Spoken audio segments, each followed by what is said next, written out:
In the mid-17th century, the Polish-Lithuanian Commonwealth was facing both internal and external troubles. First, there was the Cossack uprising in Ukraine, followed by the invasion of the Tsardom of Russia under the Romanov dynasty. This land was engulfed in the flames of war, due to the long-standing implementation of noble democracy within the Commonwealth. The king's control over localities and the military was severely weakened. Taking advantage of the escalating internal conflicts in Poland, King Charles X Gustav of Sweden brazenly tore up the ceasefire agreement and invaded the Polish-Lithuanian Commonwealth in July 1655. Compared to the disorganized and chaotic Poles, the Swedes had a well-trained army and were well prepared, making them more capable in battle. Although they had previously been defeated by the Poles in earlier engagements, King Charles X Gustav remained confident. This period of suffering was referred to by the Poles as the Deluge. Shortly after the war began, under the fierce offensive of the Swedes, many local Polish forces were quickly defeated as they tried to escape. Upon hearing the news, Jan Kazimierz summoned commanders from various regions to gather in Kmicic,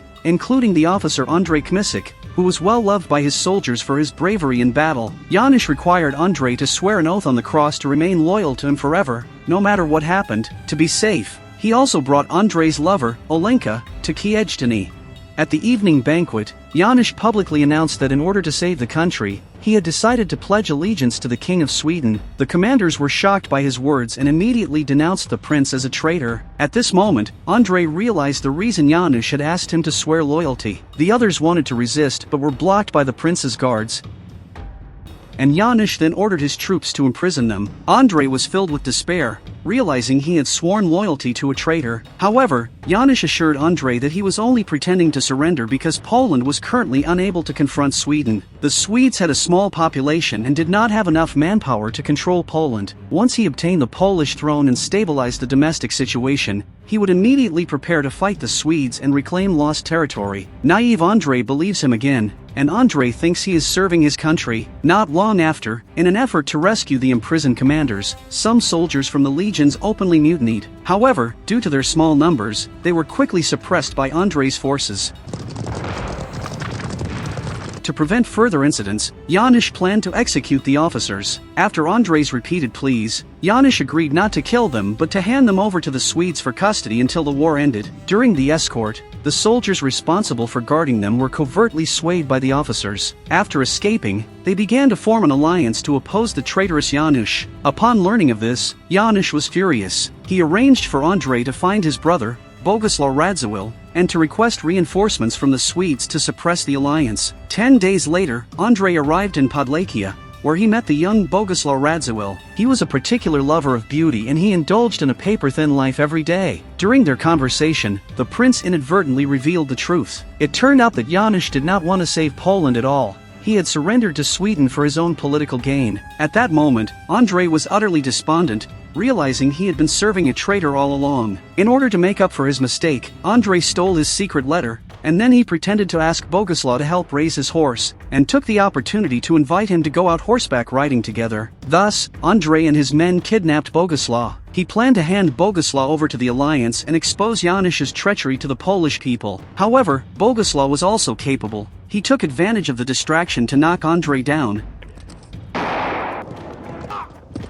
dealt with the soldiers, and successfully escaped. Due to his injuries, Andrzej fell unconscious, and his subordinates dragged him to a safe place to recover. Meanwhile, the fleeing Boguslaw Radziwill had arrived in Kmicic. Janusz also knows that Andrzej has something on himself and his cousin, but he's not worried about it. He knew that Andrzej would not dare to reveal this information publicly, especially since his beloved girl was still in his possession. Upon hearing Janusz's words, Boguslaw became immediately interested. He used various means to pursue Olenka, but she remained devoted to Andrzej. By October 1655, in just 3 months, the Swedish army had occupied most of Poland, forcing King Jan Kazimierz to seek refuge in Silesia. If the situation continued to deteriorate, Poland would face annihilation. To this end, Andrzej and his subordinates decided to seek refuge with the king. Meanwhile, Janusz and Boguslaw were not in a good position either. The growing strength of the alliance troubled them greatly. The two decided to request reinforcements from the Swedish king and arranged for Boguslaw Radziwill to take Olenka to Deluge to recruit soldiers. Thus, Boguslaw led his troops to Deluge,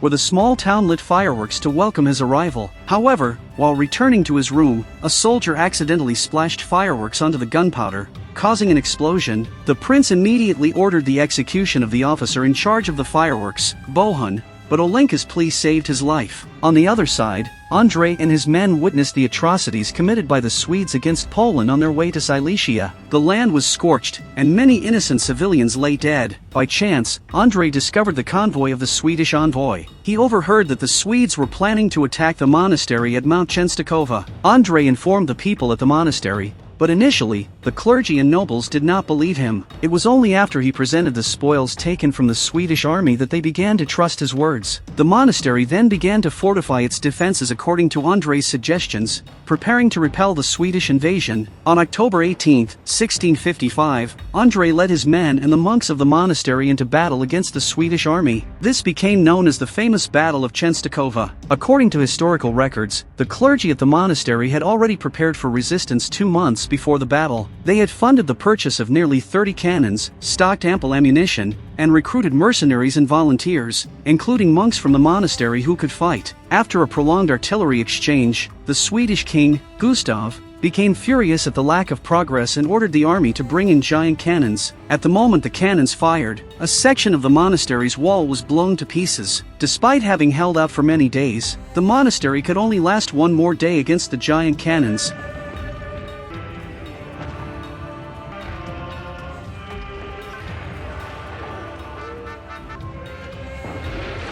Facing this dire situation, the only option was to destroy the cannons. At night, when the Swedish soldiers were not looking, Andrzej slipped under the cannon, lit the gunpowder and stuffed it into the barrel. With a loud explosion, the Swedish giant cannon was destroyed. After a month-long siege, the Swedes still could not capture the monastery at Czestochowa. Reluctantly, King Gustav of Sweden had to withdraw his troops. From a military perspective, this battle had minimal impact on the Swedes, but this victory gave the Poles their first sense of hope. From then on, the Poles officially sounded the horn for counterattack. By the end of 1655, Janusz died under the heavy artillery fire of the alliance. In his final moments, he was tormented by illness and worry, while Boguslaw spent his days in indulgence, completely ignoring Janusz's pleas for help. Meanwhile, Andrzej arrived in Silesia to meet King Jan II. He briefed the king's ministers on the situation at the monastery. Seeing Andrzej's bravery, the king decided to keep him by his side to serve him. With the domestic situation looking up, it was a good time for the king to return to Poland. On the way, they encountered a Swedish patrol. Andrzej, disregarding his own safety, charged into the fray. Fortunately, upon hearing the sounds of battle, nearby Polish armed forces joined the fight. After a fierce struggle, the Swedish army was defeated. At the same time, due to his unrequited love for Olenka, Boguslaw gradually lost patience. Fortunately, Bohun arrived just in time and knocked Boguslaw unconscious. In the following days, the Polish army continued to engage the Swedes, with more and more local armed forces joining Jan II's camp. Many legions were conducting guerrilla warfare against the Swedes, which kept Gustav busy. The Swedish army was forced to retreat from Warsaw, burning bridges along the way, but they still could not stop the fierce attacks from the Polish cavalry. During this period, the king received Crimean Tatar envoys. They had formed an alliance and were preparing to jointly confront the Swedish army. In October 1656, the Battle of Warsaw officially began. The Polish-Tatar coalition faced the Swedish-Prussian coalition at Prostki. Although the Polish side had more troops, they lacked infantry and artillery compared to their opponents. Once preparations were complete, the Polish army launched their attack. Andrzej led the Tatar forces into the enemy lines, followed closely by the Polish winged hussars, who crossed the river and engaged in fierce combat. Boguslaw immediately ordered the artillery to attack the Polish main position across the river, but the cannons lacked the range and failed to hit the Poles. Subsequently, Jan II commanded the light cavalry to cross the river and assault the enemy. With the battle horn sounding, the light cavalry launched a fierce attack on the enemy. On the other side, a large number of Polish cavalry charged toward the Swedish lines. The Swedes quickly defended themselves with rifles and spear units. They took down many cavalrymen but could not stop the relentless advance of the Polish forces.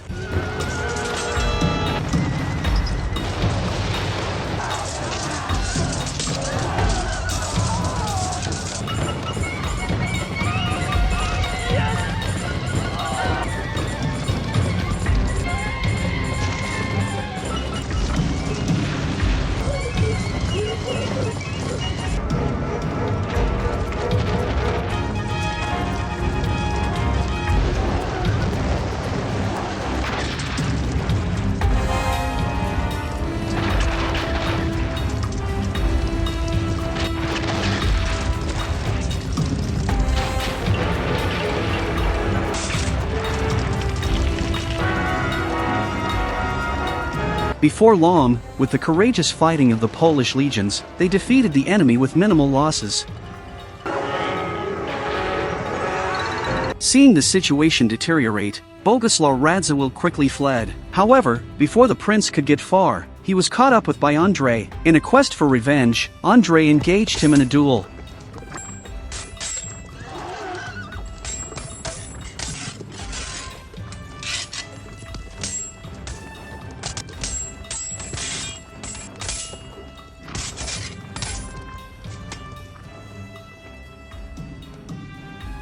After several rounds of combat, Boguslaw was knocked off his horse. Boguslaw deceived Andrzej, claiming that if he died, Olenka would also be killed. Reluctantly, Andrzej spared his life. Worried about Olenka's safety, Andrzej prepared to head to Deluge to rescue her. But after a moment's thought, he returned to the ranks. After all, in a time of national crisis, he could not focus solely on his personal feelings. By the winter of 1658, Olenka had successfully returned to her territory. On her way, she suddenly spotted a familiar figure. Hurrying to check, she found that it was Andrzej. They once again sat closely together on a sled, just as they had when they first met.